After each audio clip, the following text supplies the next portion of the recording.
നമസ്കാരം വിശടി. ഇതൊരു BMW G310 chain sprocket മാറാനും മറ്റുള്ള കുറച്ച് വർക്കുകൾക്കൊക്കെ ആയിട്ട് വന്നതാണ്. ഇത് ചെയിൻ സ്പ്രോക്കറ്റ് എങ്ങനെയാണ് മാറുന്നതെന്നുള്ളത് നോക്കാം.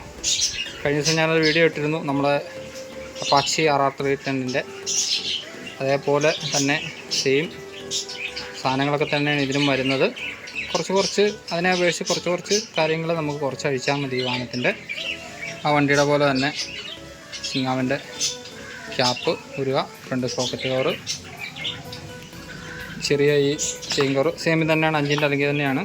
ഈ വണ്ടിക്ക് വരുമ്പോൾ ഇവിടെ ഇങ്ങനൊരു ക്യാപ്പല്ല വരുന്നത്, ഇങ്ങനൊരു ഇതാണ് വരുന്നത് ഷോക്കിൻ്റെ ക്യാപ്പ്. അതും 5 അല്ലെങ്കിൽ തന്നെയാണ്. രണ്ടെണ്ണം അപ്പുറത്തും ഇപ്പുറത്തെ സൈഡിലും ഈ ക്യാപ്പ് അഴിക്കുക.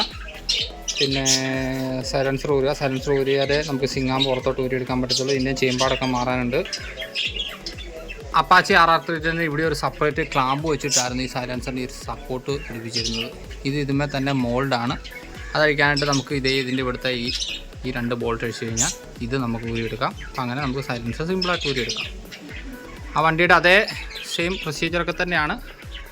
RR310നെ അപേക്ഷിച്ച് ഇതിൻ്റെ ചെയിൻ സ്പ്രോക്കറ്റ് മാറാൻ നമുക്ക് കുറച്ചധികം സാധനങ്ങൾ അഴിക്കേണ്ടതായിട്ടില്ല.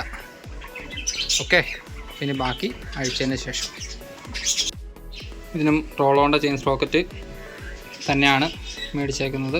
വില വന്നിട്ട് 4650 രൂപ. ഇത് RR310നെ മാറിയ ചെയിൻ സ്പ്രോക്കറ്റാണ്. ഇതിന് ബാക്കിലത്തെ ടീറ്റ് വന്നിട്ട് 42 എണ്ണവും ഫ്രണ്ട് സ്പ്രോക്കറ്റിൻ്റെ ടീറ്റ് വന്നിട്ട് 17ഉമാണ്. BMW G310 വന്നു കഴിയുമ്പോഴത്തേക്കിനും അതിൻ്റെ ഫ്രണ്ട് സ്പ്രോക്കറ്റിൻ്റെ ടീത്ത് 16ഉം ബാക്കി സ്പ്രോക്കറ്റിൻ്റെ ടീത്ത് 40ഉമാണ്. അങ്ങനെ ഒരു വ്യത്യാസം ചെയിൻ സ്പ്രോക്കറ്റിനുണ്ട്.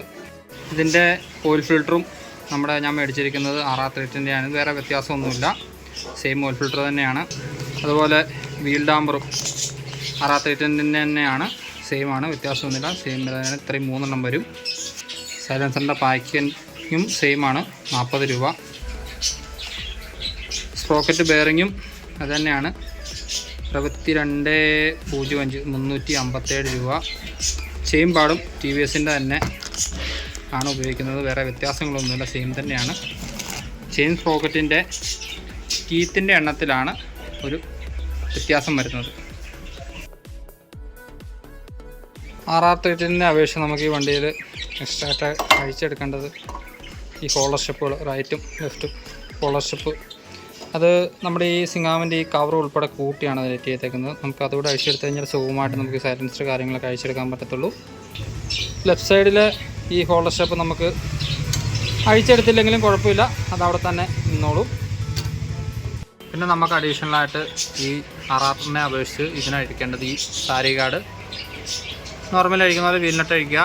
പിന്നെ അടിയിലൊരു 6ൻ്റെ അലങ്കിയുണ്ട് സിങ്ങാമിൻ്റെ ഈ സാരി ഗാർഡ് കൂട്ടിയിട്ട് അഴിച്ചേക്കുന്നത്. അത് വെച്ച് കഴിഞ്ഞാൽ വീലിനട്ട് വെച്ച് കഴിഞ്ഞാൽ സാരി ഗാർഡ് നമുക്ക് ഊരിയെടുക്കാം. സൈലൻസർ അഴിക്കുന്നതിന് മുമ്പായിട്ട് നമുക്ക് ഈ ഒരു ചെറിയ സീറ്റിന് തൊട്ട് താഴെ വരുന്ന ഈ അലങ്കി അഴിച്ചു കൊണ്ടിട്ട് നമുക്ക് ഈ കവറൊന്ന് ഊരിയെടുത്ത് കഴിഞ്ഞാൽ നമ്മൾ ഓക്സിജൻ സെൻസറിൻ്റെ ആ സോക്കറ്റ് ഇതിൻ്റെ ഉള്ളിലാണ് വരുന്നത്. ഓക്കെ, കവർ അഴിച്ച് ഓക്സിജൻ സെൻസർ ഊരിയാൽ പോവുക. അതേപോലെ ഒരു സ്റ്റാൻഡ് RR-ന് ഇതുപോലെ തന്നെ സ്റ്റാൻഡ് സപ്പോർട്ട് കൊടുത്തിട്ട് തന്നെയാണ് സിങ്ങാം ഊരിയേക്കുന്നത്. സിങ്ങാം ഊരിയേക്കഴിഞ്ഞാൽ മാത്രമേ നമുക്ക് ചെയിൻ ഊരിയെടുക്കാൻ പറ്റത്തുള്ളൂ. നമ്മൾ ഇതേപോലെയുള്ള വണ്ടികൾ, സിങ്ങാമിന് നീഡിൽ ബെയറിംഗ് വരുന്ന വണ്ടികൾ, ചെയിൻ സ്പ്രോക്കറ്റ് മാറാനോ മറ്റെന്തെങ്കിലും ആവശ്യങ്ങളോ ഒക്കെ സിങ്ങാമൊക്കെ അഴിക്കുന്ന സമയത്ത് ഇതേപോലെ ഗ്രീസ് ചെയ്തിട്ട് കയറ്റുന്നതാണ് എപ്പോഴും നല്ലത്. ഓയിൽ മാറി, ഓയിൽ ഫിൽറ്റർ മാറി, RR310 മാറി, അതേ രീതിയിൽ തന്നെയാണ് ഓയിൽ ഫിൽറ്ററും ഒക്കെ മാറിയേക്കുന്നത്. ചെയിൻ സ്പ്രോക്കറ്റ് മാറി, കുഴപ്പമൊന്നുമില്ല. ഓക്കെ, വണ്ടിയുടെ പണികളെല്ലാം കഴിഞ്ഞു. അപ്പാച്ചി RR310നെ അപേക്ഷിച്ച് ഓയിൽ ചേഞ്ച് ചെയ്യാനും അതുപോലെ തന്നെ ചെയിൻ സ്പ്രോക്കറ്റ് മാറാനും ഒക്കെ വളരെ എളുപ്പമാണ്, കുഴപ്പമൊന്നുമില്ല. ഇപ്പോൾ എല്ലാവരും ഒരു ചെറിയ അറിവിലേക്കായിട്ട് പങ്കുവയ്ക്കുന്നു. സാറിനാണേ, എറണാകുളത്ത് നിന്നും.